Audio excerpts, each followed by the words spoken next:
to Bill Flynn in the morning. Good morning. It's the Love Your Lawn Hour, and joining us this morning is Jonathan Rigsbee of GrowinGreen. The website is GrowinGreen.com. And I'll tell you, this is the time of year where we are really noticing our lawns. We notice everything that's good about them, and in areas that, that's a little disappointing over there. And that's exactly what you guys focus on year-round, to minimize those less than exciting areas of the lawn, find a way to work with nature to make sure that they are not larger than they need to be, and then really making the most of the areas where you have the ability to grow some truly beautiful, world-class grass. And I think one thing I want to start with is every time you visit a lawn, GrowinGreen, Jonathan, and your staff, they leave a little sign in the lawn that says, GrowinGreen, this has just been treated, which is really you've got your signature essentially on that lawn. And anybody that happens to drive by while that temporary signage is there says, well, that's a GrowinGreen lawn. So you want that to be the thumbprint of success, right? Because people really, especially neighbors, they look for stuff like that, don't they? Well, they do, and that and our trucks and cars are one of the best visible advertisements we have. People see them everywhere. People see the signs. One of the things that we learned early on is it takes 6 impressions in marketing for somebody to realize who you are. So when we do the cars and then the signs and then, our advertisements, our radio, it all kind of works in conjunction. But one of the biggest reasons we do the signs are to let the homeowners know we were there, obviously for safety reasons. We don't want you, if we just left and pulled off and have sprayed the lawn, even though the products we're putting out are as safe as they can be when applied properly, we don't want a young child running out in it, letting the dogs in it. Just from a safety standpoint, so it kind of serves a multiple purpose of letting the homeowners know we were there, letting the neighbors know who we are, and also, keeping our guys accountable too to make sure they're doing the right spots. And that's I think the central point I was pointing to is that people will see the lawn and say, "Oh, this is a GrowinGreen lawn," compared to that other lawn that maybe isn't a GrowinGreen lawn. And this is a way to say this is our company, and if you every one of these lawns is a testimony, ultimately, to the work, the program that you've been putting them on, isn't it? It is, and I'll tell you, when I started this company in 1996, and I had a partner, I never envisioned being able to ride down the road any given day and see our signs everywhere. And it was me and one other guy, and we just wanted to, do it right. And now there's not a day that goes by that I don't ride through a neighborhood and see our sign. Or somebody says, "Oh, I saw your truck," or "Heard you on the radio." So it's definitely gratifying to know that we've made a difference in the triad. And I think one of the reasons you've seen that success is people say, that's a GrowinGreen lawn, and it's not, my lawn isn't up to that standard just yet. Maybe I need to call them. And that's, I'm sure, word of mouth in a sense is one of the ways it gets out there. But it also points to something, and I know you've just written a blog about this, is really how important our lawns are to us. If we step back even for just a second and start thinking about it, if things are going right in your lawn and you're real happy with it, it almost becomes, in a sense, invisible for a lot of folks. It is just always there, always good. But can you talk a little bit about what it is about lawns, Jonathan, that just wraps us in, that kind of sucks us into the gravitational force of what we can have at home and really the work that you guys do? Well, and I'd be glad to. This is actually National Lawn Care Month, which is, a celebration of the American lawn and all that it does for us. And you're right, a lot of people kind of take it for granted of the benefits of having turf. And back a few years ago when we had some water shortages, lawns were the big villain. And we kind of embarked on a campaign as a company to say, hey, you've got it all wrong. The lawn should be your best friend when it comes to environmental stewardship, taking care of your property. You've just got to understand how to use it properly. It's like anything else. So this month, in honor of National Lawn Care Month, we did a blog and talked about some of the benefits of having a nice lawn. And I think a lot of people will be shocked at some of the facts associated with it. And I would encourage everybody to go onto our website and read the blog. And we have a little bit of history about it and how it's been used over the years. But one of the biggest things that I really like to point to is it's one of the best water filters that we have available. I give people the example of the Kansas Dust Bowls of the 20s and 30s, and when there was no grass out there, and all the dust was just flying everywhere, and we go through droughts, we go through periods of tough times, but the lawns hang on, and they keep our soil protected, keep it from eroding, keep it from blowing. Just imagine where we would be without grass everywhere, to keep the dirt stabilized, to keep it out of your lungs, to keep it from just washing away. I just happened to see a movie, and it was a movie, and the people were living out, I don't know, just outside Las Vegas. And what you just said rang true, because there are no lawns out there in that part of the country. At least everything is a driveway or a pebbled area, graveled area, that's otherwise would be a lawn. Maybe they'll have a small patch of grass that they pay through the nose for to be able to get it, there to start with and to keep it there. But in this part of the country, we are really blessed that we can have this beautiful, luxurious fescue and reap the benefits from it. It is a cooling thing too. It drops our temperature, and you've talked about this stuff before. Well, it is, and they've done a lot of university studies, and it's found one in particular is when you take an urban lawn versus the sidewalk and asphalt, there's about a 22-degree difference in temperature in the summertime. Oh, yeah. And a lot of people, one of the things we're dealing with now are artificial athletic fields and turf fields. And a lot of people think, let's go artificial. We don't have to water it. And that's not the case. Artificial fields are made out of plastic and polymers. They can get 160 degrees in the summertime. They still have to be watered to cool them down. Just to cool them down. Just to cool them where you can walk on them. And I've the few times I've been walking barefoot and on a hot surface, like, doing the hot ouch across the asphalt, the idea of getting to that grassy patch and rubbing my hot toes through it is exactly the goal. And you feel that every degree of that 22-degree differential you're talking about. Hey, we're going to take a short break and come back with more. It's the Love Your Lawn Hour. With us this morning is our turf master, the commissioner of lawn agriculture, Jonathan Rigsbee of GrowinGreen, coming up. Call now. The number is 896-1980, AM 980 The Eagle. Good morning. We continue with the Love Your Lawn Hour, and Jonathan Rigsbee is with us with GrowinGreen. The website, growingreen.com, GrowinGreen, growingreen.com. And the easy-to-remember phone number is 1-866-LAWN-HELP.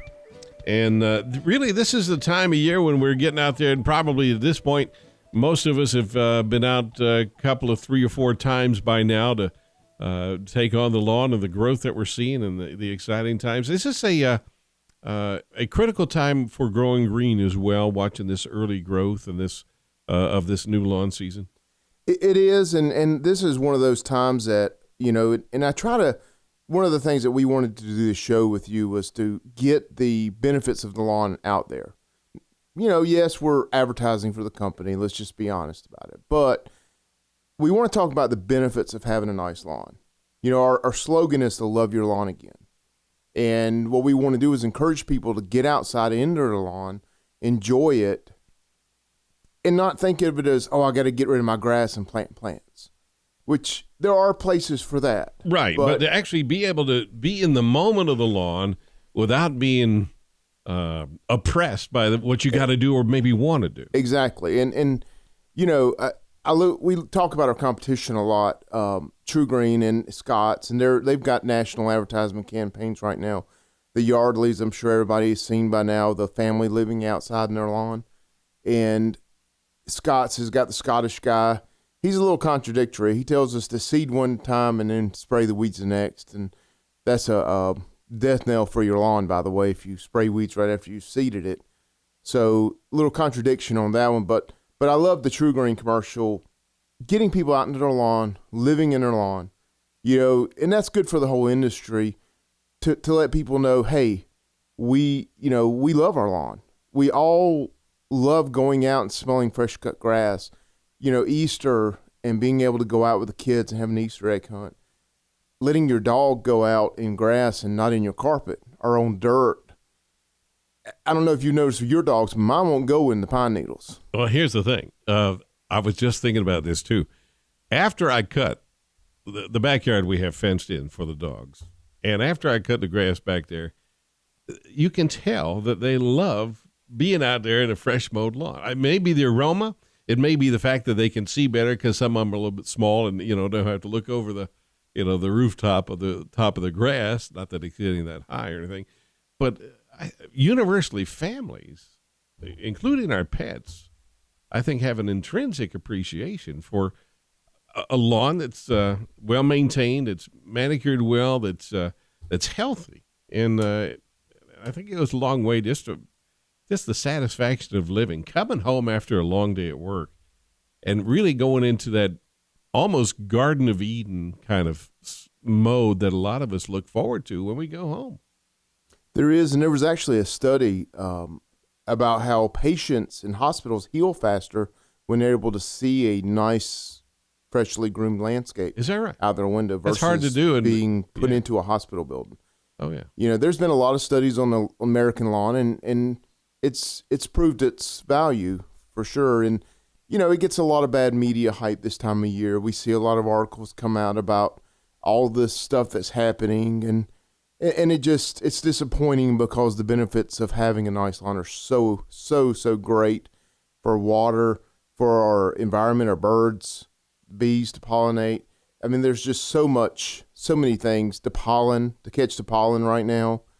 Where would we be without grass filtering all this stuff as we sit here and talk about it? As a measure of it, we have about 3 outdoor seating areas at our house. And it's just my wife and me. But we have a patio on the side of the house. We have a little area next to the garage. Actually, it's 4 now because we also have more of a decorative area that's at the front of the house. And then on the back of the house, the deck. So these are all examples of different ways. We're all trying to do the same thing, in our case, 4 different ways to enjoy how important it is. And this time of year in North Carolina is so great to be able to, this weekend was a wonderful example. Just sitting outside and enjoying the moment. Exactly, and getting out in some sunlight and getting the vitamin D, sitting out in the lawn. There's not many experiences you can get for free that you can go out, just sit in your grass, enjoy the day. I can't think of many things that are more pleasurable than just chilling out and relaxing in a nice lawn and nice landscape and hear the birds singing, and just there's something about it that just really relaxes you. And one of the biggest negatives that we hear is it's a big water user. And you mentioned earlier about Las Vegas, and they have almost eliminated the natural grass. And I think that's a mistake. One of the things that we really promote at GrowinGreen is right plant, right place. And that goes for the lawn as well. If you've tried to grow grass in an area 3-4 times, and then you call a professional to say, oh, well, I want grass here, you're going to get it there, probably not going to happen. There's probably a reason. And that's where you need to have a balance of, grass will grow in certain places it won't. It needs sunlight. It needs water.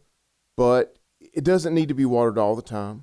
I have never watered my lawn to this day. See, that's astonishing. Other than an establishment. That's astonishing for a lot of folks. Here is Jonathan Rigsbee of GrowinGreen. You're not the guy out there with the hose or or pulling out the lawn sprinkler every few weeks out there. Nope. And unfortunately, what we see, unless you've got a professional irrigation system that's managed by a professional irrigation contractor, a lot of times those people do more harm to their lawns than good. When I go down this road and I see somebody holding a hose and just kind of sprinkling their lawn, what that's doing is it's causing the roots to come to the surface because the water's right there. We want our roots to go deep, go find the water. A single grass blade can have miles of root system. And that's why it can stabilize soil and do the things it does. But we want it to kind of work for its food and water. What we're trying to do is unlock the food that's already in the soil by using the biological processes and organics to reduce the amount of inputs we have to put in. Well, talk to me a little bit about, let's say we all recognize, okay, this area, I'm going to have a real difficult time getting grass to grow here. And Jonathan, when we come back, I'd like you to offer, a couple of 2-3 options that homeowners can say, it ain't going to be the grassy area that I was hoping it was going to be, but it's going to be something that will contribute to this, what I look forward to coming home to enjoy moment. We'll get to Jonathan's answer on that coming up on AM 980 The Eagle. 896-1980 if you have a question for him. Call now. The number is 896-1980. AM 980 The Eagle. Good morning. It's the Love Your Lawn Hour, and we have with us Jonathan Rigsbee of GrowinGreen. GrowinGreen.com, the website. 1-866-LAWN-HELP is the phone number. And about 3,500 or so plus people in this listening area and even beyond our listening area are currently saying the best service out there is GrowinGreen and what you guys do on a routine and daily basis. And one of the differences is really taking note of where nature is trying to encourage a lawn to go and working with a homeowner to find out where that is. And let's say the situation, everybody agrees, homeowner says, I've had trouble growing grass here, and you say, well, here's why. So you're not going to get the kind of grass we all want to be proud of. Give me some alternatives of things homeowners can say, well, if it's not going to be grass, you're GrowinGreen, what am I going to do? Well, and the first thing we try to do when we go out and meet a new customer is be brutally honest with them. We're not miracle workers. We're not going to fix something that can't be fixed. What we're going to do is where it will grow, will definitely improve. And it will show up those spots. So what we do is we talk to the customer and say, okay, we'll try it for a year if you're just adamant about getting grass to grow there. But a lot of times it's either shade, compaction, traffic, or a lot of times there's something buried and it's just a constant, cycle. When you say buried, like buried at construction of the house, gravel or stuff like that? Yeah, we see a lot of construction debris. We see a lot of just where stumps are at, and the grass will come up good in the spring and then die the first hot day of the summer. Your septic lid's a good example where you have concrete, it radiates heat from underneath. So we start to identify those areas, and then what we have to do is just say, look, you've got two choices. Either live with it or dig it up. And, we work with a lot of landscape contractors. When a customer, say they've got an area beside their house and it's just worn out all the time, and that's where their dog goes, that's where the meter reader goes, we say, all right, that probably needs to be a walkway. Let's put some stepping stones in there.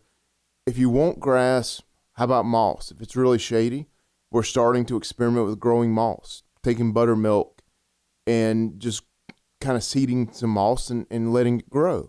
And, a lot of times we'll just say, turn it to a natural area, extend your beds out. To me, the worst thing I see when I look at a home lawn, the first thing I see is dirt, where you've got a nice bed, then you've got a big dirt spot, and then you got lawn. Well, something's got to come together at that point and have that clean, defined edge. When you get that clean, defined edge, whether it's beds or grass, it looks good. You've just got to decide which one it's going to be. And a lot of times, grass will grow. A lot of times it won't. So, we've done this long enough that we can about look and tell and know where it's going to grow and where it's not. And if you've been at a property for a fair amount of time, you may have now the trees may have gotten to the point where they're now shading an area that previously was well populated with grass, and now is a challenge. And that's a great point. Trees grow very, very fast, a lot faster than I think people think. And we do see that a lot where when the customer starts with us, they had grass in a spot, and then over 4 or 5 years, it's kind of thinned out where the trees have grown out and the canopies come out. When you look at a large tree and you look up and you see what we call the drip line of the tree, which is the furthest point of the leaves where water will drip off, you can walk out about 5 to 10 foot past that, and that's where your roots are. So your roots are pulling water and nutrients out of that ground. In competition with the grass. And this is like the tree is industrial strength, I guess. The tree's going to win. The tree's going to win every time. Yeah. And that's where, again, plant right place. Let Mother Nature compete. Just like putting dogwoods in parking lots. They're an understory tree. They like to be underneath other trees. They like to be in the woods where they do really well. We hardly ever see dogwoods get over 8 to 10 feet in a parking lot because they just cannot survive. They can't take the stress. Mm-hmm. They end up just fighting it all the time. So, and when you put them in their natural environment, they can get to 20, 30 foot. So it's just a matter of stepping back and saying, it's not what I want, it's what Mother Nature is going to let me have. Just last week when Tommy Cowett joined us here, I learned for the first time some of the work that you do. In this case, it was High Point University. And I just saw an article of some of the most beautiful, universities in America. And it strikes me how important the landscaping, the look of a campus is to invite new students, to invite professors, the community, all of that. Fundamentally, no matter how great the school is, you want it to look really great. And there's a terrific column by a well-recognized person in the field of landscaping that talked specifically about what he saw when it was his daughter at High Point University or visiting. He brought his daughter to visit High Point University, and his name's Marty Grunder, and Marty's a great guy. I've met him a few times, and he's a national writer, national consultant, owns a big landscape company in Ohio. He brought his daughter down to High Point, and, he got the High Point University experience, which is just phenomenal in itself. But he's a landscaper. He's got the eye to see these things. Exactly. A lot of us and he saw the details in that campus that just blew him away and wrote about it in a national article. And, great.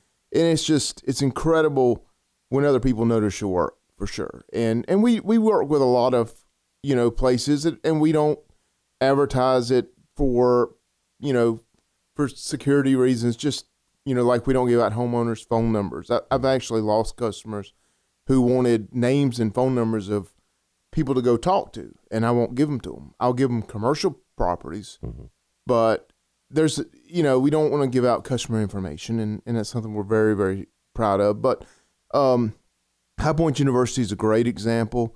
We've just formed a partnership with the Paul J. Senior Arboretum in Kernersville, and we're taking care of their turf. And we're actually going to be putting together some gardens, some demonstration gardens, hopefully in the future, and doing some things in conjunction with them to show the benefits of turf and why it's important to have turf. So, we do work with Victory Junction Camp. We're actually getting ready to do a day of service down at Victory Junction to just go down and give them a free day of labor and help them out. And so we work with a lot of great partners across the triad, landscapers, universities, hospitals, and it's a lot of fun. Got to be a great feeling, though, when that, I don't know, did you see the photographs on the High Point University website or in their flyer that they're sending out all over the country? And one of the things that's featured in it is the work you've been doing, and that's a great compliment. Hey, we got to take a short break. 2 minutes, we'll be back with our final segment of the Love Your Lawn Hour with GrowinGreen and Jonathan Rigsbee.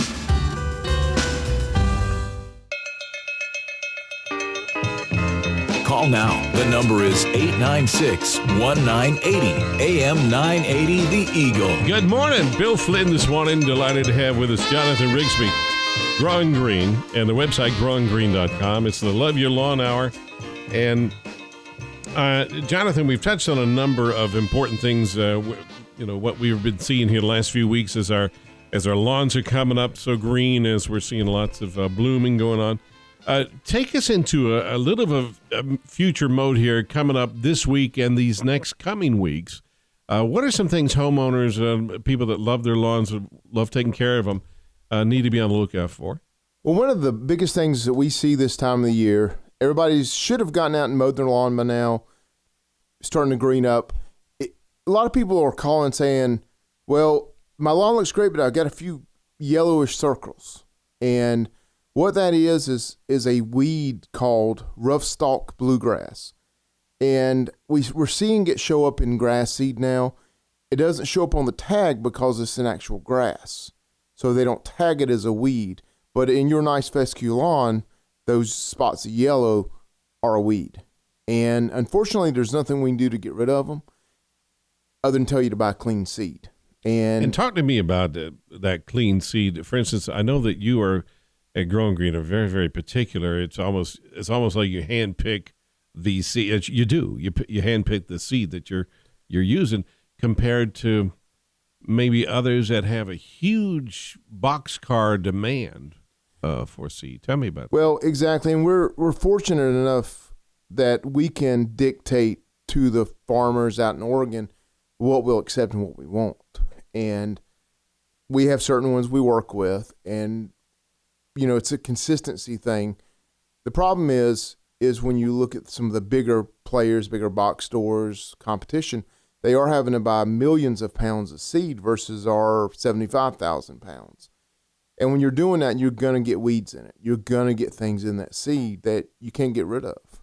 And they do the best they can. There's some great varieties of seed out there. There's one in one of the big box stores that actually was originated by myself and another landscape contractor we worked with about 15 years ago. We put that blend together when they were a smaller company. Now it's kind of grown up and it's sold as one of the most popular blends.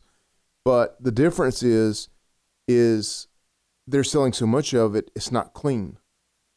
And here's the easiest thing when you look at seed, and we'll go over this really in depth in the fall, but if you've got 1% weeds in 100,000 pounds of seed, you got 1,000 wheat seeds going out.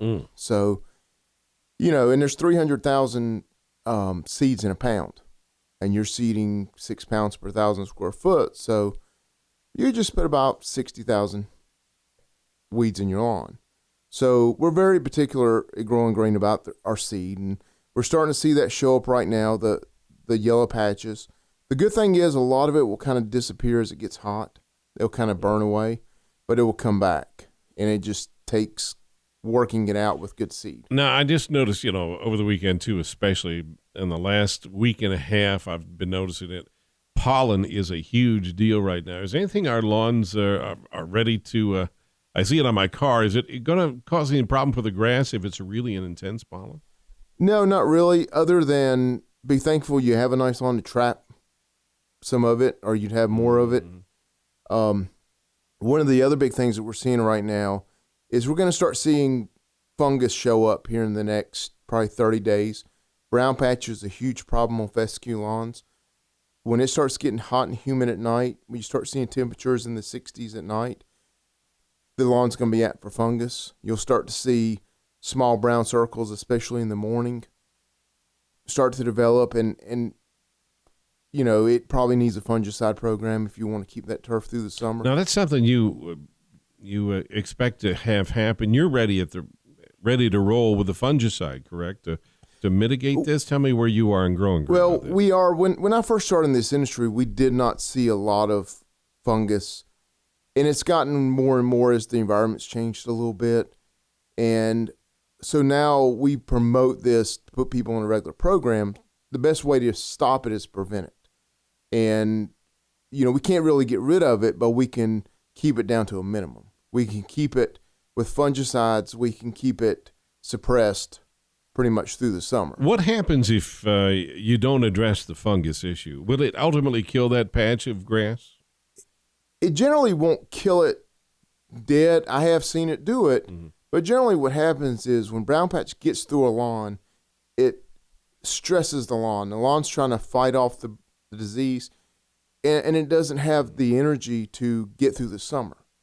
You know, it's kind of like a person if you're going to go run a marathon, you want as least stress in the weeks ahead. Well, if you got pneumonia, you ain't going to run a good marathon. You're not going to go run a good marathon. But so if your lawn's going into the summer, the hardest time for it, full of disease and stressed out, full of weeds, you're mowing it too short, it's going to have hard pressed time getting through that summer.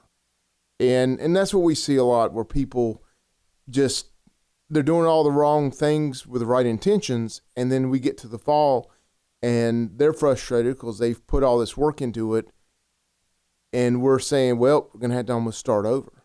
And we do a lot of kill-offs in July where we just kill everything and start them out fresh. But it's definitely going to be a big issue this year. We're already seeing the moisture set up, and May, June, and July are big fungus issues.